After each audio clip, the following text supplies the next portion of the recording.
गरमागरम तव्यावर फुलणारी, तुपाने चमकणारी आणि हातात घेताच मऊसर वाटणारी, आतून गूळ डाळीच्या सुगंधाने भरलेली, मऊ लुसलुशीत, सगळ्यांना हवी हवीशी असणारी ही पुरणपोळी. पोळी फोडताच बाहेर येणारं गोड सुगंधी असं हे पुरणपोळी इतकी चविष्ट बनणार आहे की प्रत्येक होळीला त्या पुरणपोळीची आठवण येते. अशाच पारंपरिक, चविष्ट आणि परफेक्ट हमी असलेल्या खूप साऱ्या मराठी रेसिपी पाहण्यासाठी कविताज किचनला सबस्क्राईब करून ठेवा, कारण इथे मिळतात प्रत्येक रेसिपीमध्ये परफेक्ट शिकण्याची गॅरंटी. त्यामुळे चॅनलला सबस्क्राईब करा.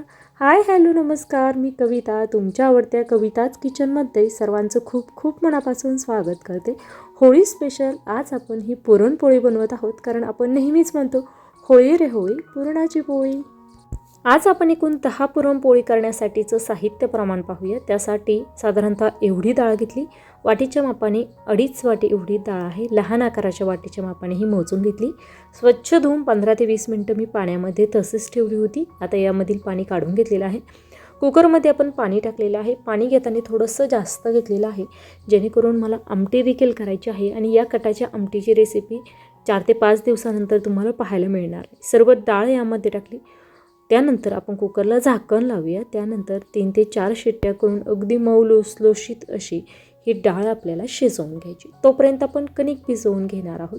ज्या वाटीच्या मापाने 2.5 वाटी मी डाळ घेतली होती, त्याच वाटीच्या मापाने मी या ठिकाणी कणिक देखील भिजवून घेण्यासाठी मोजून घेतलेली आहे. त्यानंतर यामध्ये हळद आणि मीठ टाकले आहे. हळद खूपही जास्त टाकायची नाही. त्यानंतर आपण थोडं थोडं पाणी करून छान अशी आपण ही घट्टसर कणिक भिजवून घेऊया. त्यानंतर ती मऊ लुसलुशीत करून घेणार. हे पहा, अशा पद्धतीने. आता बऱ्याचदा तुम्हाला कशा पद्धतीची हवी आहे त्यावर देखील डिपेंड आहे. बऱ्याचदा पुरणपोळी काहींना पातळ पिठाची, सैल पिठाची जमत नाही, थोडंसं घट्टसर हवं असतं. तर एक तुमचा अंदाज घेऊन त्यानुसार पीठ भिजवून घ्या. मला अशा पद्धतीने खूप सैल नाही किंवा खूप घट्टसर नाही, अशा पद्धतीचं पीठ हवं असतं. त्यामुळे मी अशा पद्धतीची कन्सिस्टन्सी ठेवलेली आहे. आणि या ठिकाणी जी चकली वाळत आहे ना, या चकलीची रेसिपी आपण कालच्या ती परवाच्याच भागामध्ये पाहिलेली आहे. जर तुम्ही ती पाहिली नसेल तर नक्कीच चेक करा. या व्हिडिओच्या एंड स्क्रीनला देखील मी ती देणार आहे. आपली कणिक छान अशी भिजवून झाल्यानंतर आपण तेल लावून मऊ करून ठेवलेली आहे. या ठिकाणी डाळ देखील छान अशी आपली शिजलेली आहे. त्यानंतर अशा पद्धतीने चाळणीमध्ये आपण ही डाळ टाकलेली आहे. सर्व पाणी छान असं 5 मिनिटामध्ये निथळून घेतलं. त्यानंतर ही डाळ आपण कुकरमध्ये टाकणार आहोत. खूप जास्त भांड्याचा पसारा करायचा नाही, त्यामुळे कुकरमध्ये डाळ शिजवली होती. कुकरमध्येच मी ही परतवून देखील घेत आहे. यामध्ये आपण गूळ टाकलेला आहे. आता गुळाचा अंदाज म्हणाल तर 2.5 वाटी मी डाळ घेतली होती, त्यासाठी मी 2 वाटी गूळ घेतलेला आहे. तुमच्या गोडच्या अंदाजानुसार हे प्रमाण तुम्ही कमी अधिक करू शकता. आता हा गूळ गरम झाल्यावर छान असा लगेच विरघळतो. हलकासा आपण मुसळच्या साहाय्याने मॅश करून घेतला. तुम्हाला जर किसणीने किसून घ्यायचं असेल तरी देखील घेऊ शकता, परंतु मला ही पद्धत सोपी वाटते. पुरण छान असं परतवून झालं आहे. पुरण परतवून झालं हे कधी समजायचं, तर त्यामध्ये उलटणी छान अशी उभी करून ठेवली की ती राहते, तेव्हा आपलं पुरण छान व्यवस्थित असं परतवून होतं. त्यानंतर आपण या ठिकाणी मॅशरच्या साहाय्याने व्यवस्थित अशी ही डाळ मॅश करून घेऊया. पुरण छान असं या ठिकाणी मॅश करून घेणार आहोत. अशा पद्धतीने आपल्याला सर्व पुरण हे परतवून घ्यायचं आहे. हे पहा, खूप छान असं आपलं सर्व पुरण शिजलेलं आहे, त्यामुळे डाळ आपल्याला मॅश करण्यासाठी खूप वेळ लागलेला नाही. साधारणतः एवढं पुरण आपलं तयार झालेलं आहे. आता यामध्ये टाकूया विलायची पावडर. साधारणतः 2 चमचे होईल एवढी विलायची पावडर टाकलेली आहे. आणि 10 पुरणपोळी करण्यासाठीचं हे सर्व साहित्य प्रमाण मी सांगत आहे. या ठिकाणी सर्व पुरणामध्ये आपण ही विलायची छान मिक्स करून घेतली. आपली या ठिकाणी कणिक देखील छान अशी भिजलेली आहे. लगेचच आपण पुरणपोळी करून घेऊया. हे पहा, अशा पद्धतीने कणकेचा उंडा हा छोटासा घ्यायचा, पुरणाचा उंडा थोडासा जास्त घ्यायचा, डबल क्वांटिटीमध्ये घ्यायचा आहे. त्यानंतर अशा पद्धतीने छान असं आपल्याला यामध्ये भरून घ्यायचं. त्यानंतर त्याचं जे वरील तोंड आहे ते छान असं कणकेने आपण छान मिळवून घेणार आहोत आणि व्यवस्थित असा हा उंडा करून घ्यायचा. अशा पद्धतीने जेव्हा आपण पुरण भरत असतो त्यावेळेस जर पुरण बाहेर आलं तर ती पुरणपोळी फुटते. त्यामुळे अशा पद्धतीने भरताना देखील थोडीशी काळजी घ्यायची. व्यवस्थित असं वरील जे तोंड आहे ते छान असं बंद करायचं. हे पहा, अशा पद्धतीने. आणि लगेचच आपण ही पुरणपोळी लाटून घेणार आहोत. तोपर्यंत तवा देखील छान असा गरम झालेला आहे. पुरणपोळी लाटताना थोडीशी हलक्या हाताने लाटायची.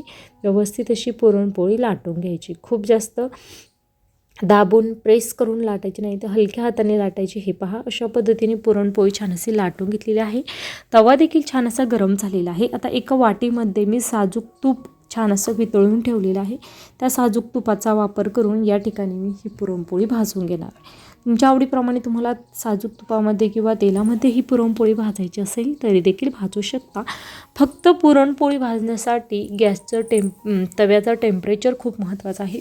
खूप कमी टेम्परेचरवर तुम्ही भाजली तर थोडीशी ती कडक होते, वातड होते, आणि मोठ्या आचेवर जर भाजली तर ती पाहिजे तेवढी खरपूस अशी भाजता येत नाही. त्यामुळे अगदी मध्यम आचेवर तवा छान असा गरम करून घ्यायचा आणि मध्यम आचेवर ही पुरणपोळी छान भाजून घ्यायची. पुरणपोळीला रंग खूप छान आलेला आहे आणि न फुटता परफेक्ट अशी ही पुरणपोळी आपली तयार होत आहे. रेसिपी करून पहा, कशी झाली ते कमेंट बॉक्समध्ये कळवा. आणि होळी स्पेशल आपण कांजी रेसिपी, त्याचबरोबर कटाच्या आमटीची रेसिपी, या दोन्हीही रेसिपी या आठवड्यामध्ये पाहणार आहोत. तुम्हाला जर त्या रेसिपी पाहायच्या असतील तर चॅनलला सबस्क्राईब करून ठेवा, जेणेकरून या रेसिपींची नोटिफिकेशन ही तुमच्या मोबाईलवर येईल. त्याचबरोबर वर्षभर एकही दिवस सुट्टी न घेता दररोज दुपारी 12 वाजता आपण नवनवीन रेसिपीज टाकत असतो. या सर्व रेसिपींची नोटिफिकेशन तुमच्या मोबाईलवर येण्यासाठी चॅनलला सबस्क्राईब करणं खूप महत्त्वाचं आहे. सबस्क्राईब बटन हे या व्हिडिओच्या खाली कविताज किचन या चॅनलच्या नावासमोर दिलेलं आहे. त्यावर क्लिक करून घंटीच्या बटनवर क्लिक करून ऑलवर क्लिक करा, जेणेकरून दररोज दुपारी 12 वाजता ज्या अशाच नवनवीन आणि भरपूर टिप्स आहेत, आपण रेसिपीज पाहत असतो, त्या सर्व रेसिपींची नोटिफिकेशन ही तुमच्या मोबाईलवर. त्याचबरोबर पुरणपोळी बऱ्याचदा फुटते, तर ती पुरणपोळी फुटण्यामागची काही कारणे असतात, ती देखील आपण डिटेलमध्ये या रेसिपीमध्ये जाणून घेणार आहोत. बऱ्याचदा तुम्ही पुरण जेव्हा मॅश केलेलं असतं त्यावेळेस ते पुरण जर गरम असेल तर ते गरम पुरणाची देखील पुरणपोळी जर तुम्ही लाटली तरी देखील ती पुरणपोळी फुटू शकते. त्याचबरोबर पुरण जर खूप जास्त कोरडं झालेलं असेल किंवा खूप पातळ असेल तरी देखील पुरणपोळी फुटते. त्याचबरोबर कणिक देखील व्यवस्थित भिजवलेली असावी, त्यामुळे देखील पुरणपोळी मऊ लुसलुशीत होण्यास मदत होते. या ठिकाणी 7 ते 8 पुरणपोळ्या मी तयार केलेल्या आहे. प्रत्येक पुरणपोळी छान मऊ लुसलुशीत, तोंडात टाकताच विरघळणारी पुरणपोळी तयार झालेली आहे. अशा पद्धतीने होळी स्पेशल आणखीन देखील आपण खूप साऱ्या रेसिपीज पाहणार आहोत. अशाच भरपूर टिप्स आहेत. सर्व रेसिपी पाहण्यासाठी चॅनलला सबस्क्राईब करा. त्याचबरोबर या व्हिडिओच्या शेवटी आपण एक थाळीची रेसिपी पाहणार आहोत. ती रेसिपी पाहण्यासाठी देखील या व्हिडिओच्या रेसिपीच्या शेवटी जी दिलेली आहे त्यावर तुम्ही क्लिक करून ती थाळीची रेसिपी पाहू शकता. परफेक्ट अशी पुरणपोळी मऊ लुसलुशीत बनवून तयार झालेली आहे. तुम्हाला ही रेसिपी आवडली असेल तर तुम्हाला आणखीन वेगवेगळ्या कोणत्या रेसिपी माझ्या चॅनलवर पाहायला आवडतील त्या रेसिपींची कमेंट करा. नक्कीच त्या रेसिपी लवकरात लवकर तुम्हाला पाहायला मिळतील. आणि उन्हाळा स्पेशल आपण खूप सारे पापडाच्या रेसिपी देखील पाहत आहोत. वेळात वेळ काढून माझी रेसिपी शेवटपर्यंत पाहिल्याबद्दल धन्यवाद.